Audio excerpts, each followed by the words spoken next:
எல்லாருக்கும் வணக்கம். நாம் இப்போ பார்க்க போகிறது ஒரு இயற்கையான தாவரத்தை பற்றி தான்.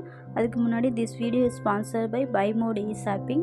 பைமோட் e shopping application is one of the online shopping app now available on play store and app store. நீங்கள் ஆன்லைனில் பர்ச்சேஸ் பண்ணுறதுக்கு இந்த ஆப் ரொம்பவே யூஸ்ஃபுல்லாக இருக்கும்.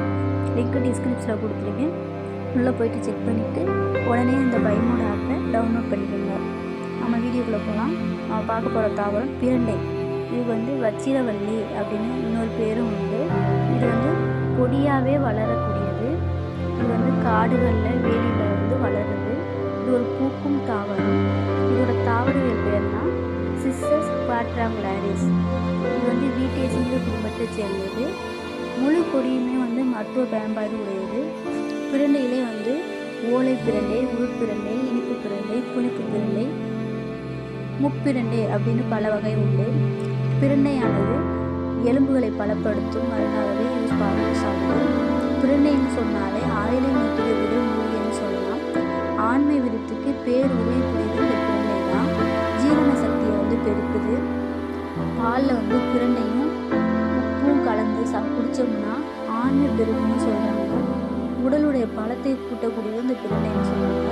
அது மட்டும் இல்லாமல் சுறுசுறுப்பையும் அதிகரிக்கும், ஞாபக சக்தி பெருகும், மூளை நரம்புகள் பலப்படும். பிரண்டை துவையில் வந்து குழந்தைகளுக்கு கொடுத்து வந்தோம்னா நரம்புகள் வந்து உறுதியாகவும் இருக்கும். எலும்பு முறிவு ஏற்பட்டால் வந்து உடந்த எலும்புகள் வந்து விரைவாக கூட வந்து இந்த பிரண்டை உதவுது. பெண்களுக்கு மாதவிடா சமயத்தில் ஏற்படும் கோளாறுகளை சரி செய்ய பிரண்டை மாதிரியான ஒரு அருமையான மருந்து கிடையாது. 6 ஸ்பூன் பிரண்டை சாறு 1 ஸ்பூன் நல்லெண்ணெய் கலந்து வெறும் வயிற்றில் ஒரு வாரம் சாப்பிட்டாலே மாதவிடாய் சீராகுன்னு சொல்கிறாங்க. பிரண்டையை வந்து அதோட அந்த பகுதியை எடுத்து அதில் உள்ள அந்த நாரெல்லாம் நீக்கிட்டு அதை நறுக்கி அதை நல்லெண்ணெயில் போட்டு பிரண்டை மூழ்கிற அளவுக்கு ஊற்றி அதை வதக்கி வெறும் எண்ணெயை மட்டும் வடிகட்டி எடுத்து பயன்படுத்தினோம்னா மூட்டு வலிக்கு ரொம்ப நல்லதுன்னு சொல்கிறாங்க. அடிவயிறு கொழுப்பு குறைப்பதில் வந்து பெரும்பங்கு வகிக்கிறது இந்த பிரண்டை.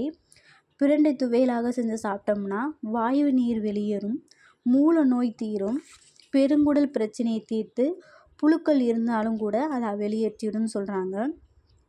பிரண்டை இலையை வந்து நல்லா கழுவி எடுத்துட்டு பூண்டு, இஞ்சி, காய்ந்த மிளகாய், கருவேப்பிலை இதெல்லாம் சேர்த்து அரைச்சி அதை வத்தலாகவும் பயன்படுத்தி சாப்பிட்லான்னு சொல்கிறாங்க. அது மட்டும் இல்லாமல் சூப்பாகவும் செஞ்சு சாப்பிட்லான்னு சொல்கிறாங்க. வாயு பிடிப்பு, கை கால் குடைச்சலுக்கு இந்த பிரண்டை வந்து ரொம்ப யூஸ்ஃபுல்லாக இருக்குதுன்னு சொல்கிறாங்க. பிரண்டை எங்கே பார்த்தாலும் விட்டுறாதீங்க. தேங்க்யூ.